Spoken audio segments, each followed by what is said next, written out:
Live TV, सच सबसे आगे। Mr. Kanaya Kumar. Hello. Jai Shri Ram. And as a representative of youth of Mangalore, I have a small request because Independence Day is approaching. I want you to at least say once Jai Hind. If you please can say Jai Hind once, it will be a pride to Mangalore. देखिए, एक तो आपने जय श्री राम कहा है, लेकिन हमारे यहाँ लोग सीताराम बोलते हैं। हाँ.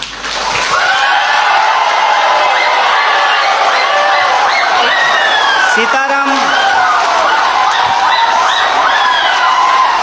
Excuse me.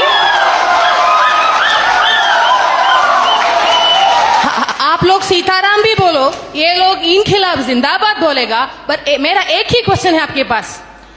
Dear sir, a few minutes before you have मैं आपके दूसरे सवाल का जवाब दे देता हूँ। नहीं, मुझे नहीं चाहिए आपका जवाब। ये सीताराम जय श्री राम का कोई फर्क कोई पड़ता है तो मेरा जवाब की जवाब नहीं। And one small question, sir. You were saying about emotional politics regarding people thinking emotionally you are strong, so emotionally masses control. Yes, sir, we are emotional people, and we think the reality and emotion for us, we have one mother, we have one father, and what we believe is one, and we need a single, as a representative of a student, being from student background, I say, no leftist, no rightist, no ABVP, or no all so-called parties or polities. Why don't you stand for one nation? Why don't you stand for one student power? Why do we need one side Zindabad, one side Inkhilab, one side Jai Hind, and one side your favorite Mr. Madam? All those Rams, all whatever it is. Why don't you represent one?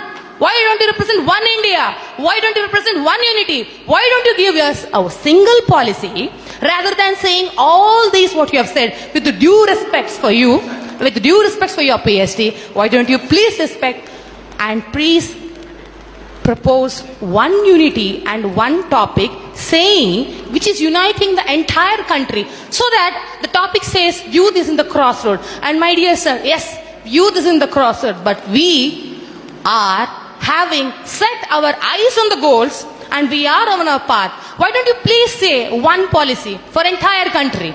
And if I permit, and I say, Bhola Bharat Mata ki Jai Hind. आपका जो सवाल है कि आप एक का समर्थन क्यों नहीं करते हैं, देखिए बात यह है कि मेरी पैदाइश ही दो लोगों के मिलने से हुई है। मेरे माँ बाप की शादी नहीं होती तो हम पैदा नहीं होते। मेरे माँ और बाप दो लोगों की शादी हुई और ऑब्वियसली शादी होने के बाद जो वो किए होंगे उसके चलते हम पैदा हुए हैं, तो उसमें दो लोग मिले हैं। रही बात कि वन नेशन का क्यों नहीं सपोर्ट करते हैं, तो नेशन तो वन ही है, भारत एक है, इसमें कोई डाउट नहीं है। लेकिन इस एक भारत को रिप्रेजेंट करने वाला जो एक संविधान है उसमें 300 से ज्यादा आर्टिकल हैं, मोर देन 300 आर्टिकल्स हैं उस एक कॉन्स्टिट्यूशन में। और जो आप कह रहे हैं कि वन नेशन, उस वन नेशन को रिप्रेजेंट करने के लिए जो एक पार्लियामेंट है उसमें भी दो सदन हैं, लोकसभा और राज्यसभा, और उसमें से जो चुन करके लोग जाते हैं उसमें भी कोई एक लोग नहीं जाते हैं, उसमें 545 मेंबर्स जाकर के पहुंचते हैं। तो हमारा जो वननेस है वो वननेस एक्चुअली डाइवर्सिटी को रिप्रेजेंट करता है, उसमें डाइवर्सिटी है।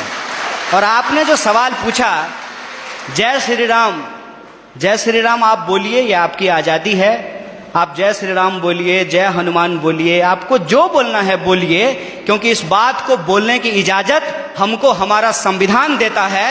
इसीलिए मैं आपसे ये आग्रह करूंगा कि आप कभी कभी उस संविधान की भी जय बोलिए जो आपको बोलने की आज़ादी देता है। और रही बात मेरी, तो मैं आपको बता दूं, मेरा तो जन्म ही मिथिला में हुआ है। मेरा जो घर है वो घर जिस डिस्ट्रिक्ट से मैं आता हूं उसका नाम बेगूसराय है और वो मिथिला में होता है। अगर आप मेरे यहाँ आएंगे तो आपको बड़ी आश्चर्य लगेगी। हमारे गांव में हर साल ये जो अगहन का महीना होता है हिंदी का, उसमें अयोध्या से बारात आती है और लड़के आते हैं बाराती बन करके, और राम लक्ष्मण आते हैं बर बन करके। और हमारे गांव में राम जानकी मंदिर है जहां पे हर साल राम विवाह होता है।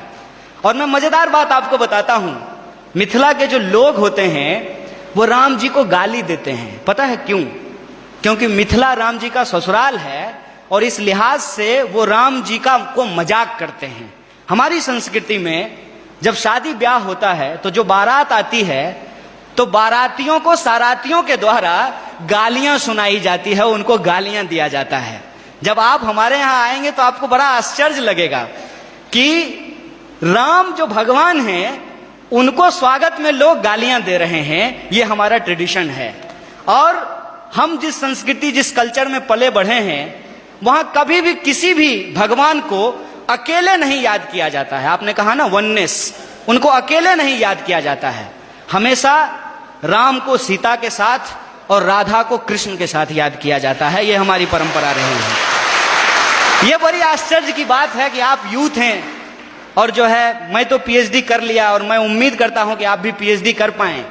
अगर आप पीएचडी करें तो मेरा आपसे ये आग्रह होगा कि आप इस देश में जितने रामायण लिखे गए हैं कम से कम उन रामायणों पे ही आप पीएचडी कर लीजिए। और मैं आपको बताता हूं कि हिंदुस्तान में कम से कम 300 से ज्यादा रामायण लिखे गए हैं, मोर देन 300। और मैं एक बार हिमाचल गया था। हिमाचल में त्रिलोकनाथ की मंदिर है। मैं आपको कहता हूं इस देश को घूमिए। यह देश इतना शानदार है कि आप इसकी कल्पना नहीं कर सकते हैं। और आपको कई बार अपने आप को छोटा और तुच्छ महसूस होगा कि हम कितना तुच्छ हैं इस देश के सामने। जब आप त्रिलोकनाथ मंदिर जाएंगे तो त्रिलोकनाथ मंदिर में भगवान बुद्ध की मूर्ति है और भगवान बुद्ध की मूर्ति के ऊपर भगवान शिव का मूर्ति बनाया गया है, सर के ऊपर बनाया गया है। और उस मंदिर में पहले हिंदू साधु आते हैं जो प्रार्थना करते हैं, उसके बाद बुद्धिस्ट मोंक आते हैं जो वहां जाकर के परिक्रमा करते हैं। यह हिंदुस्तान की खासियत है। यह हिंदुस्तान की खासियत है कि वहां जो लाहौल, मैं उस जिले की बात कर रहा हूं और मैं फैक्चुअली अगर गलत होऊंगा तो आप मुझे करेक्ट कीजिएगा। लाहौल जिले में जहां यह मंदिर है वहां की जो भाषा है लाहौली, वहां का जो रामायण है जो लाहौली भाषा में लिखी गई है, उस रामायण में सीता का अपहरण रावण नहीं करते हैं, बल्कि रावण सीता के पिताजी हैं। उस रामायण के हिसाब से सीता एक्चुअली रावण की बेटी है लाहौली रामायण के हिसाब से।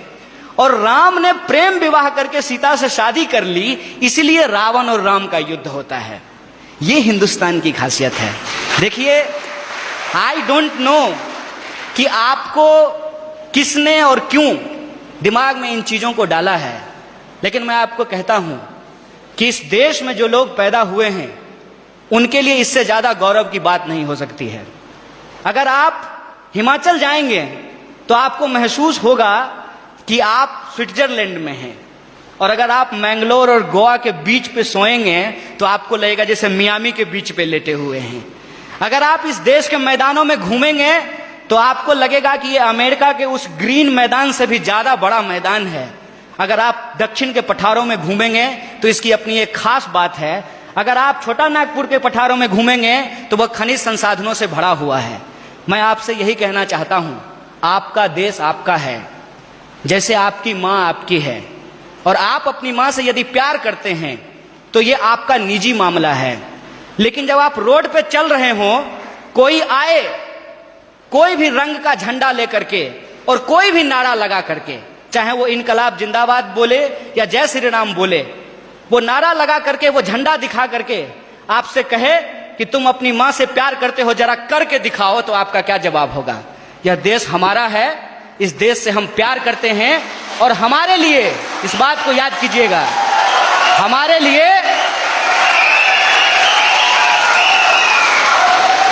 लिए प्यार नुमाइश की चीज नहीं है। हम प्रेम करते हैं और अपने दिलों में लेकर के घूमते हैं। बहुत बहुत शुक्रिया, बहुत बहुत धन्यवाद। लाइव टीवी, सच सबसे आगे।